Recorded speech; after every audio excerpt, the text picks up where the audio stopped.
Hello and welcome to Original Soundchat, where video game music is a work of art. On each episode, it's our goal to help you learn about 2 soundtracks from the world of games, as well as the people, stories, and critical tracks behind them. My name is Peter Spezia, and we're brought to you by Anonymous Dinosaur and Rhymes with Asia. It's time to appreciate great OSTs and the games that they come from without getting too bogged down in music theory. This week's game on this solo episode is one of the last prominent 2D fighting games at the turn of the century when 3D graphics were all the rage. 1999's Street Fighter III Third Strike. It is Evo week this week, and traditionally my co-host Joe DeVader and I would bring fighting games to the show in this slot of the year. Only fitting to do so for one of the biggest fighting game tournaments of the year. Well, unfortunately, for the first time in the show's history, one of the co-hosts has to do a back-to-back solo episode. But honestly, happy to do it for Joe because life just kind of got thrown in the blender. And for all the things that decided to go kaput, let's just say podcasting is one of the last things that Joe should be thinking about right now. So very happy to do a solo episode here for you all, and hopefully we'll be back at it next week with the both of us. What am I playing? Nothing really, just kind of in the afterglow of Tears of the Kingdom and figuring out what to play next. So I don't have anything for you there. No follow-up news this week. Let's just get right into it. It's Evo time. Let's talk about some fighting games. And we've talked about Street Fighter before on Original Soundchat. We've talked about Street Fighter V on episode 27. There was Street Fighter Cross Mega Man on episode 106. And then finally got to the classic Street Fighter II Turbo on episode 160. So it's finally time to talk about one of the most unique soundtracks, I think, in the franchise. It's time for Street Fighter III Third Strike. And in general, the concept of a Street Fighter III is something that I feel like I hadn't looked into all that much, so it was something good for me to look into and research. I kind of got into Street Fighter around Street Fighter IV. So interesting to learn about all the history beforehand because, of course, Street Fighter II, legendary fighting game, huge in the arcades, huge to bring fighting games into the home console space in the early 90s. And so it's kind of around the mid-90s, and after the huge success of Street Fighter II, Capcom is trying to find out what to do with Street Fighter, to find even wider footing and growth. There are spin-offs of Street Fighter Alpha and Street Fighter EX. There's even Street Fighter the movie, which was kind of taking, the Hollywood film and then doing like the body scanning, kind of like Mortal Kombat, like if that was going to be the big thing that takes off. There's a whole bunch of Street Fighter games in the mid-90s. And then we had Street Fighter III New Generation, which released in Japan and Europe in arcades in February of 1997. North America would have to wait just a little bit, March of 1997, just less than a month later. In fall 1997, the updated Street Fighter III Second Impact Giant Attack would arrive in arcades. And then the only home console releases that these versions of Street Fighter III would ever see would be on Sega Dreamcast. That would be December 16th, 1999 in Japan, June 20th, 2000 in North America, and September 15th, 2000 in Europe. This would be branded as Street Fighter III Double Impact, as it had both games in the package. I would say it eventually would be released later for the 30th anniversary collection, but just say for the moment, for the moment at the turn of the century, like that would be the only home console release. And then we get to the final version, the third big revision of Street Fighter III. This would be Third Strike, Fight for the Future. I always thought Street Fighter III Third Strike was written out as THIRD strike. No, apparently it's stylized as number 3 RD strike. So good to know for me. But Third Strike released in arcades in summer of 1999, and it too would get a Dreamcast release on June 29th, 2000 in Japan, October 4th, 2000 in North America, and Europe just had a 2000 release date, so somewhere in that window. Beyond Sega Dreamcast, it would take about 4 years for PlayStation 2 and Xbox to pick up ports of Third Strike. PlayStation 2 versions would launch in summer of 2004. Xbox would have to wait until the fall, though it was part of the Street Fighter Anniversary collection for that console. North America release for Xbox slipped into February 2005. And then we'd have to wait for Street Fighter 4 and what was going to happen with a possible revitalization of fighting games as a genre. Well, things took off again, and then Street Fighter 3 Third Strike Online Edition would be an HD remaster with online gameplay that would launch on August 23rd, 2011 for PlayStation 3 and Xbox 360, though more technically, the digital shops, PSN, Xbox Live Arcade. Street Fighter 3 Third Strike Fight for the Future was released as a part of the Street Fighter 30th Anniversary Collection. That's what released about 5 years ago or so on May 29th, 2018 for the modern platforms at the time, PlayStation 4, Xbox One, PC, and Nintendo Switch. Street Fighter 3 Third Strike is developed and published by Capcom. Virgin Interactive published the Dreamcast version in the PAL regions, and Iron Galaxy Studios is the team that developed the online edition port. What is Street Fighter 3 Third Strike? Well, as you might expect, it is a 2D fighting game. It's, built off of Street Fighter 2, the king and the foundational piece of all 2D fighting games. Though there were some new changes from Street Fighter 2 overall, the biggest of which is parrying. At the exact moment that an opponent's attack is about to hit your character, you as the player can move the control stick toward or down to parry the attack without receiving damage, leaving the opponent vulnerable for a counterattack. There are some abilities that are new to Street Fighter, but they were taken from other previous Capcom fighting games, such as players being able to dash or retreat, like in the Darkstalkers series, as well as performing super jumps and quick stands after falling from an attack, like in X-Men Children of the Atom. There are also super arts.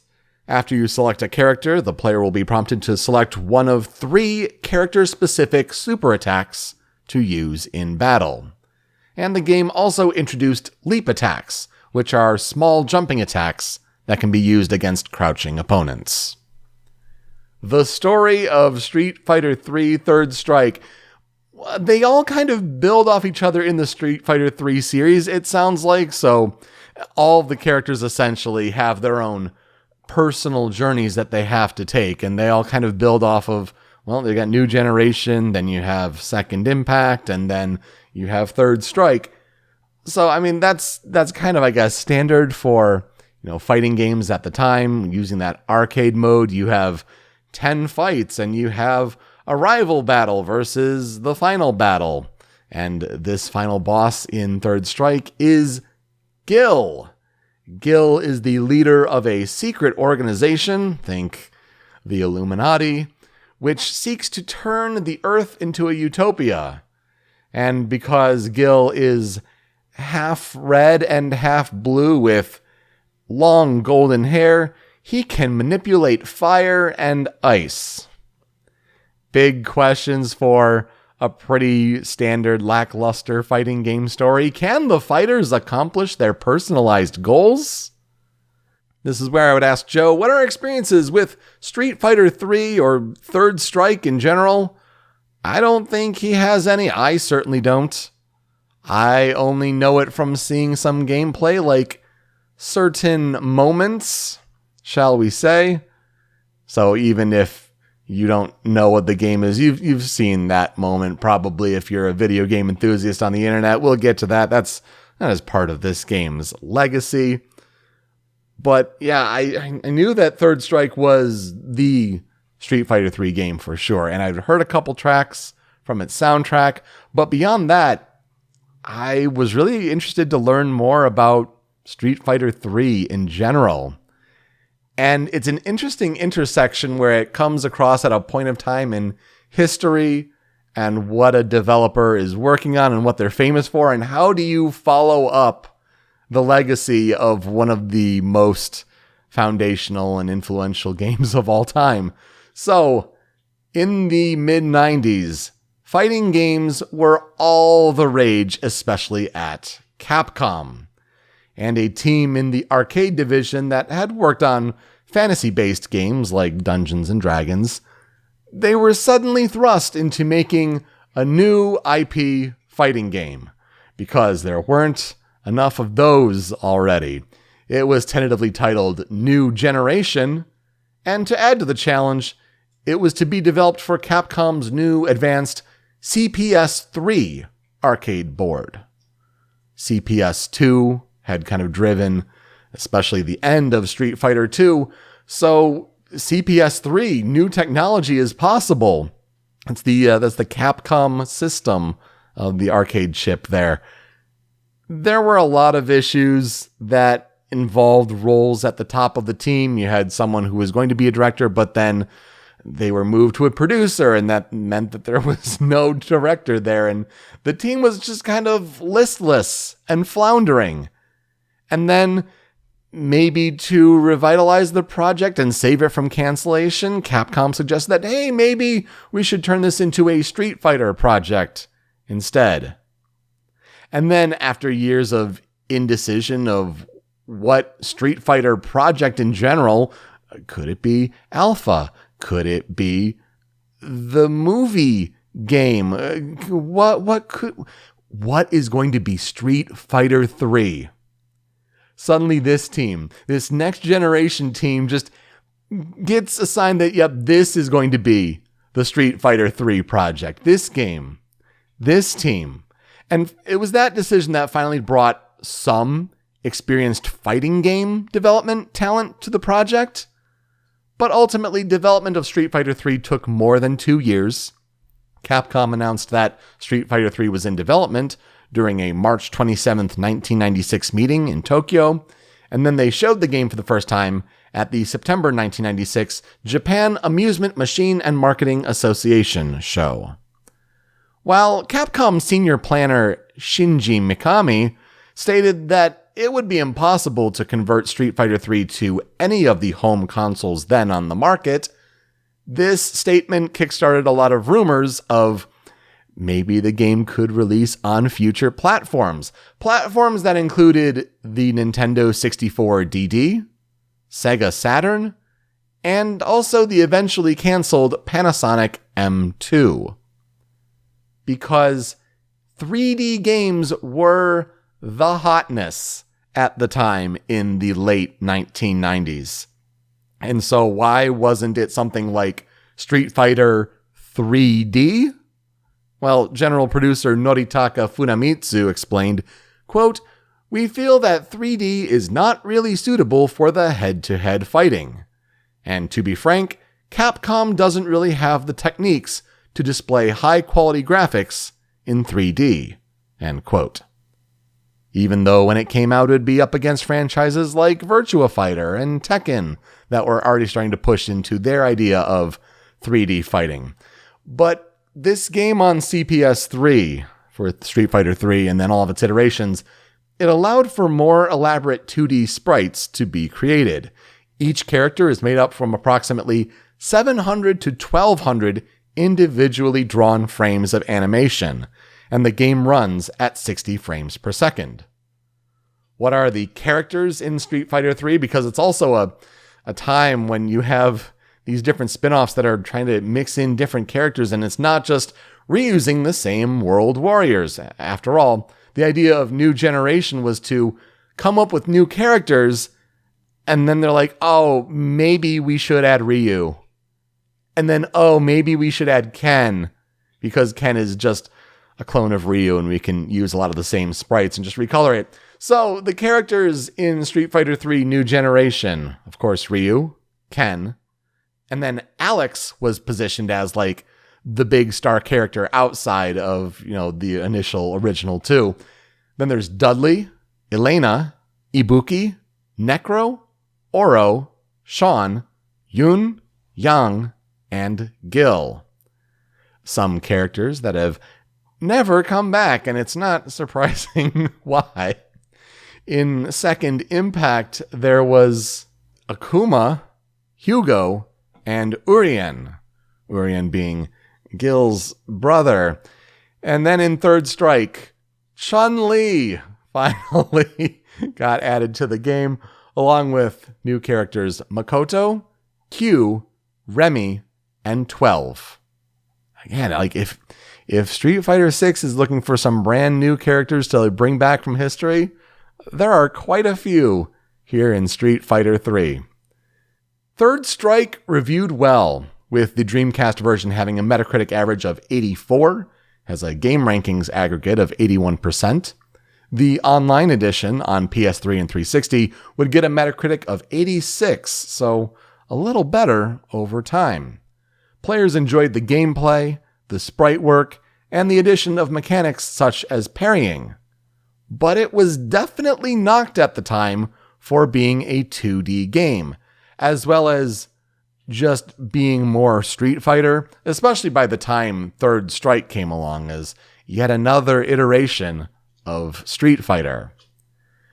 The big problem with this game was it did not sell well.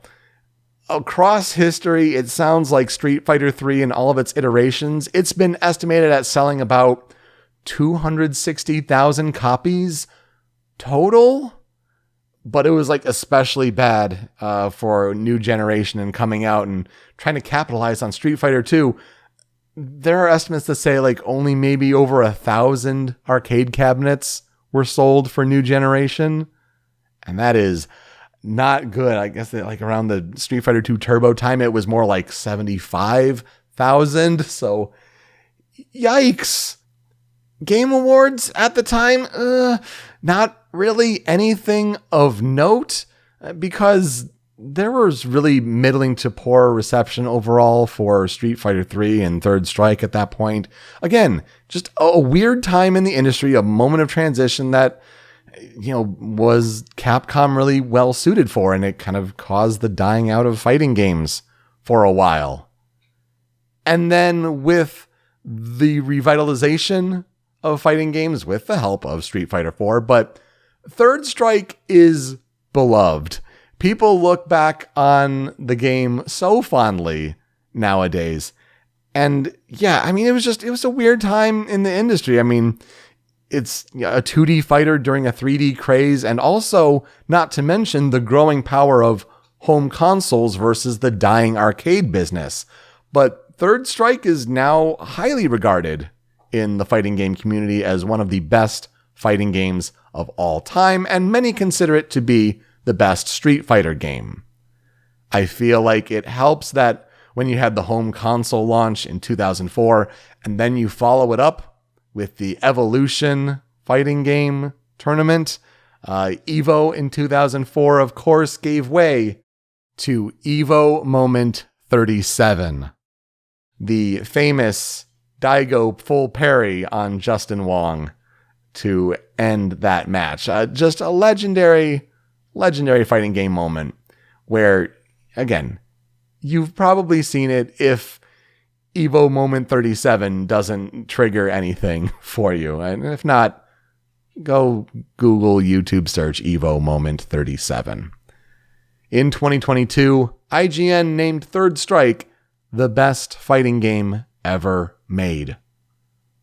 And honestly, a lot of the nostalgia comes along with the soundtrack. And the soundtrack is thanks to a composer named Hideki Okugawa. Hideki Okugawa was born on March 28, 1970, in Osaka, Japan. He is blood type A, and he's gone by the aliases of OK, Hideki OK, 8-bit at Okugawa, or just Hideki. And Hideki Okugawa is known for being a composer at Capcom, but I'm not sure where he is today. He seems to be a ghost, and there are records of like the last games he worked on at Capcom, but after that, nothing. Makes me wonder.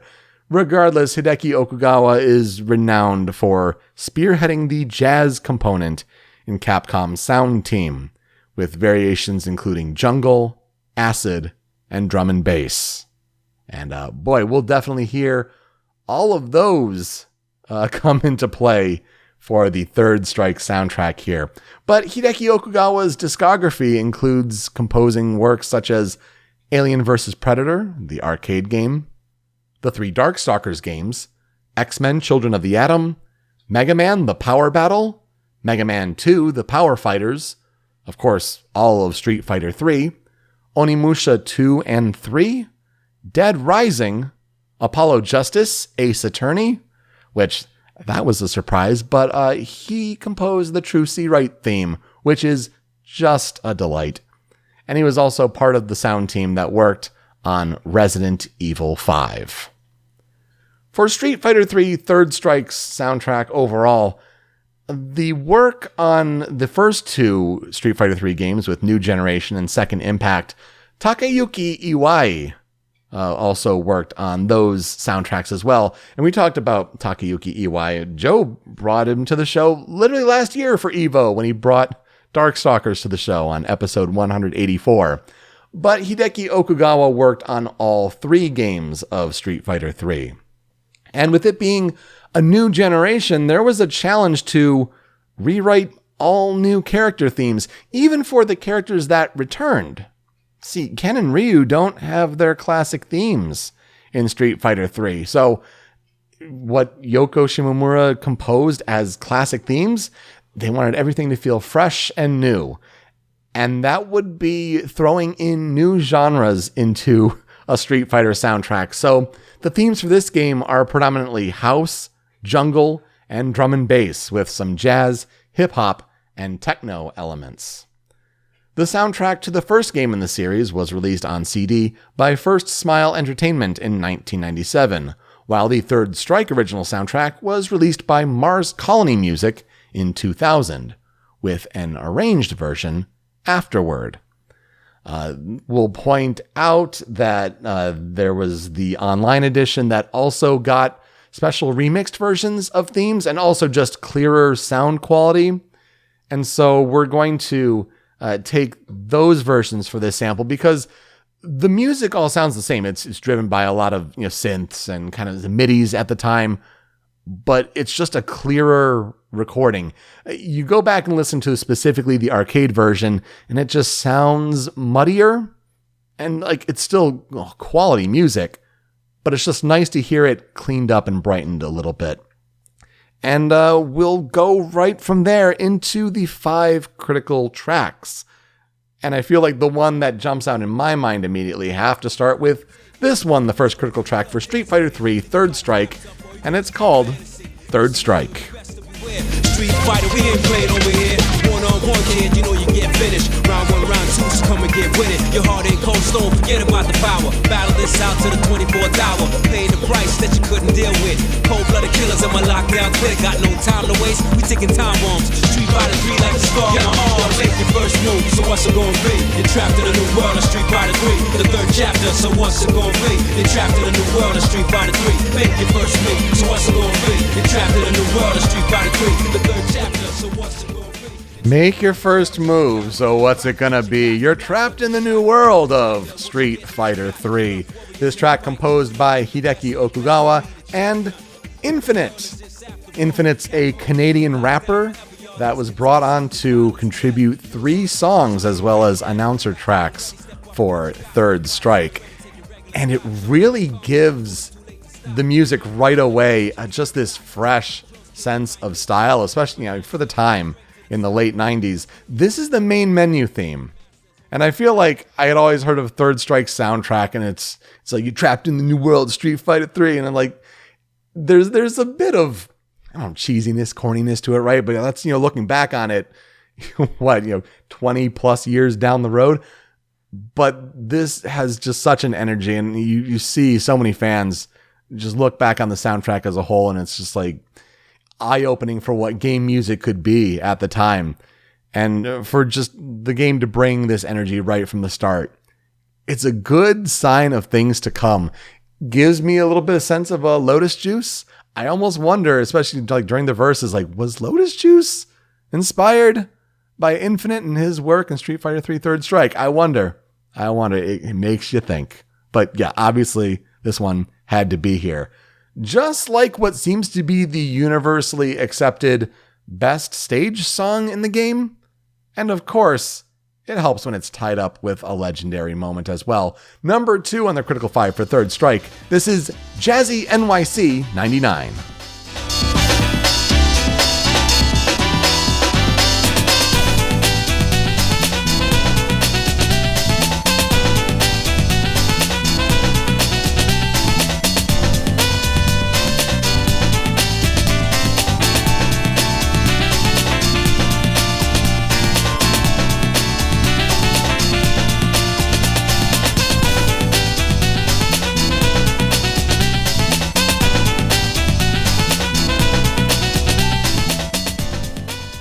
Of course, sign of the times. Those are some middies, all right, especially on that sax part. But yeah, you're getting that sense of jazz on this soundtrack. And, this is before like Marvel vs. Capcom 2 would come along and like really drive like the acid jazz in a Capcom fighting game soundtrack. But yeah, this really, really brought the fire.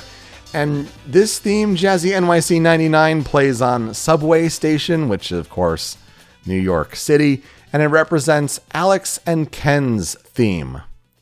Okugawa wanted to emphasize the groove feeling by sampling Woo Yeah from Lynn Collins's Think About It from 1972. He combines it with the sax and vibraphone to give the image of New York. And kind of does a pretty good job for a Japanese composer giving a style and a feel and a sound for New York City, especially the subway. It also helps that Evo Moment 37 takes place on Subway Station. So despite, the rough sound recording of that moment, if you listen closely enough, you can see the background of the stage, and you can also hear that Jazzy NYC 99 theme. So, of course, had to be here, and there's just so much nostalgia for this one for sure. Had to be here. We'll continue with one of my favorites, especially when I initially discovered the melody in 4, but of course it ties back to 3. Number 3 on the Critical 5 for Third Strike is You Blow My Mind.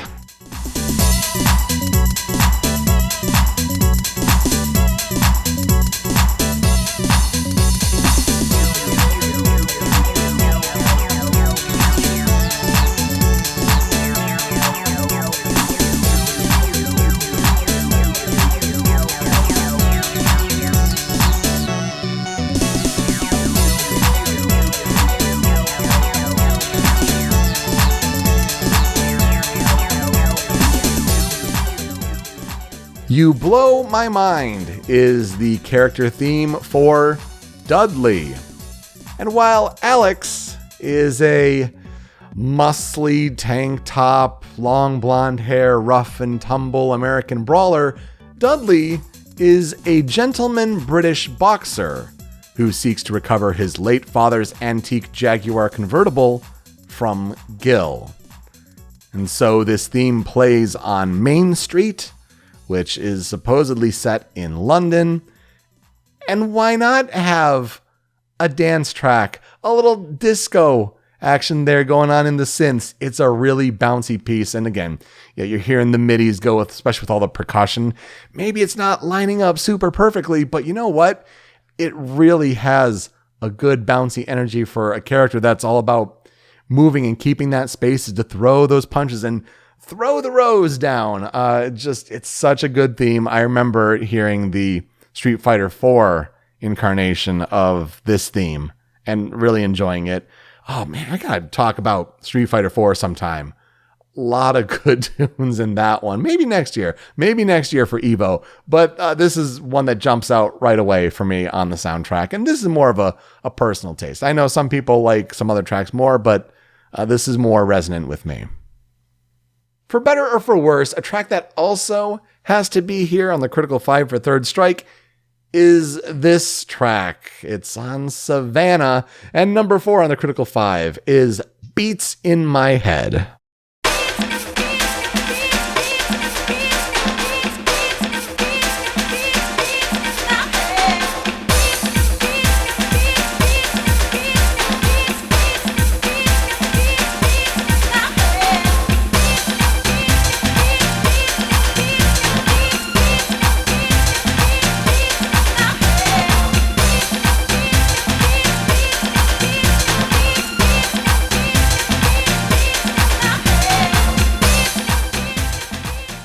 Beats in My Head is Elena's theme. Elena is an African princess from Kenya who uses the fighting style of capoeira. She seeks to make new friends, and all of her attacks use her legs or feet, even the punch button attacks and throws. So yeah, Elena has quite the animation moveset. This track does play on Savannah, of course, taking place in Kenya. And you know what? It's a repetitive song, but there are people who love it for that. And also people who think it's the most grinding, annoying song out there. I think it's an interesting use of a sample that adds new elements and new instruments to kind of keep it fresh a little bit. But regardless of how polarizing it is certainly one that gets people talking about. And it would be, I think, a shame to even leave it on the cutting room floor. I think it's a track that's at least worthy of discussion, not only for a character that people remember fondly, and then I don't think has been back in Street Fighter since. It kind of surprises me on that, honestly. Maybe Elena will be featured in the ARMS sequel called Legs. Who knows? But this is going to be maybe a divisive pick, but I think I can see it straddling that line a little bit, but obviously a critical track if you ask me. But we have to wrap things up with the challenging boss fight that awaits at the end of arcade mode and the theme that goes with it. Because number 5 here for Street Fighter 3 Third Strike, this is Psych Out.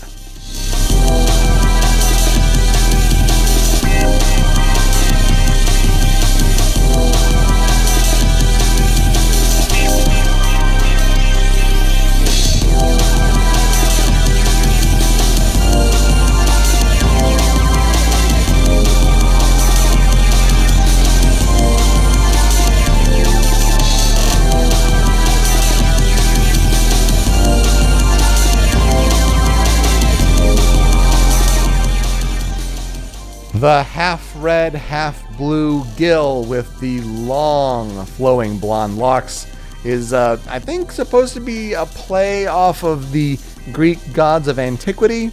So Gil's theme, Psych Out, plays in the Greece stage. Well, I guess that kind of makes sense. Gil is the final opponent for all of the characters in New Generation and Third Strike, and for most of the characters in Second Impact. His final boss, though, in arcade mode, is Alex. And that goes to show how they were kind of trying to prop up Alex a little bit before they had to be like, let's put Ryu and Ken in the game. But yes, Gil is also especially difficult because he has this resurrection super art where, like, if he has a full bar of super meter and you down him, he can come back to life. And if he's not hit at all, he could recover as much as his full health bar. So get on him to do that for sure. It makes for a challenging boss fight, and seeing people take it on. No, thank you. I will pass on that. But I feel like the theme music is also really cool. You're just hearing a lot of neat stuff happening with the lower frequencies, all the deep synths going on there. Good headphone music for sure. And just a nice change of pace compared to everything, adding a little, some darker tonalities here, especially for the big villain, the final boss. Just a neat one that I think rounds out the experience well. For tracks on the cutting room floor, I've got two. Let's throw in another Infinite song here. And if you go from the main menu to playing a match, you got to hear this one. Up first on the cutting room floor, Let's Get It On. Choice right. Select to make your first pick. 10, 9, 8, 7, 6. Choose and pick the best one. 5, 4, 3, 2, 1. Select to make your first pick. 10, 9, 8, 7, 6. Choose and pick the best one. 5, 4, 3, 2, 1. Select to make your first pick. Another track composed by Hideki Okugawa and Infinite. And it's more of a chilled out one, this one. But before tracks like I Want to Take You for a Ride in Marvel vs. Capcom 2, this is the kind of sort of repetitive but neat groove that plays on a character select screen.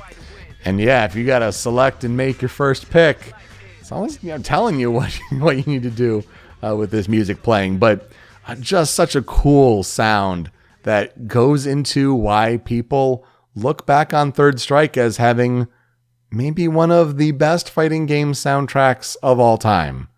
I know, a debatable, contentious discussion to be sure, but it is certainly unique and does bring a nice energy level to the discussion.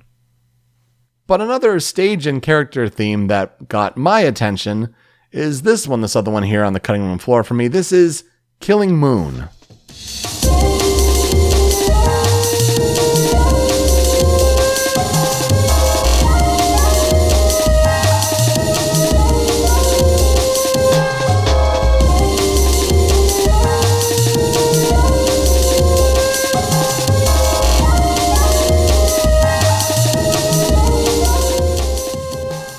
If you didn't know and guessed, is this Akuma's theme? You're right, good job. Killing Moon plays on Kosyu Street, and it's definitely an Akuma theme for sure. Akuma appears in Second Impact as a secret character, and has a non-playable Shin Akuma version, which can be selected in the Dreamcast version of the game. That is in Double Impact. And yeah, I really liked how you kind of get these Japanese-inspired flutes coming in, which really represent Akuma well. I mean, Akuma's themes across the years definitely mix that in and brings a little bit, I think, more of a traditional sense of instrumentation alongside the drum and bass. And I don't know what it is. Like, this gives me vibes of like, this theme could play and you could be like, only on Toonami. And the Amon Tobin drum and bass sort of music that gets repurposed for Toonami feels a lot like that. I definitely get big Toonami vibes for this one. But, you know, what it is, it's, the Satsui no Hado, it's Akuma or Goki, if you want to use the original character name, of course. But yeah, I feel like it's a good character theme to include. One that caught my ear as, oh, this is an interpretation on an Akuma theme. Okay. So what will I never forget about Street Fighter III Third Strike? I mean, obviously, besides Evo Moment 37 with the full Daigo parry, I mean, you're trapped in the new world of Street Fighter III. That's a song that has stuck with me for years now, and not really knowing the full story or what some other tracks are from the soundtrack. The jazzy NYC 99 is such a jam for being under the limitations that they had at the time, to put it all on the CPS 3 and get it all working. I mean, it's an interesting history for sure at a pivotal changing time in the game industry. And yet it's looked back on so fondly. I don't have the personal experience of playing the game and battling in it and, listening to the tracks fondly. I mean, that is before my time with fighting games, but it is nice to see the passion that exists with Third Strike fans and to at least glean a little bit of that and gain an appreciation for it. And that will do it this week on Original Soundchat. Hopefully Joe will be back next week and we'll have our normal 2-person, 2-game episodes. But that'll wrap up this solo episode. You can find me on Twitter, or is it X now? X. You can find me on Twitter at Pete Speakeasy. Joe is over at String Pixel. The video version of the show is on the Rhymes with Asia YouTube channel, but it's the MP3 podcast version that you want. That's hosted by Anonymous Dinosaur at anondino.squarespace.com. That's where Joe's other podcast, Smasherpieces, is hosted, and you can find Smasherpieces and Original Soundchat wherever you get your podcasts on catchers all around the globe, from Apple Podcasts to Google Podcasts, even on Spotify, where we have a feed of podcast episodes, but we also have a Spotify playlist. Pretty sure Street Fighter 3 Third Strike music is on Spotify. So most of the tracks, if not all, should be added shortly. And as far as Joe's other game that he was going to talk about, it is also on Spotify. If you want to take a guess, that's a game that has a really interesting development history. Might have to bring it up before Evo time next year, but it's going to be a good Evo week for sure. Fighting game music soundtracks are always bangers for sure. But when you're done listening, you can find the show on social media at Soundchat OST. Leave some feedback for us. How are we doing with these episodes? What tracks did we miss? Also, give us some suggestions for games to cover in the future of the show. Speaking of which, next week, Joe will be talking about Masdito Bakhtiar. And I will be talking about Hans Decline. Finally, I feel like I had that queued up for an episode and then I had to take a solo episode. Hopefully, everything will all line up. To play us out, we like to highlight a fan cover, a fan remix of a song that we just covered on the show. And for me, I'm like, there has to be an ensemble mix of Jazzy NYC 99. A lot of the usual suspects of, game music, jazz ensembles on the show, the consoles, of course. But the one that stood out to me was J Music Ensemble, a favorite of mine. And they did a great cover of Jazzy NYC 99 from Third Strike. I hope you enjoy it. Thanks so much for listening this week on Original Soundchat. We'll see you next time. Take care.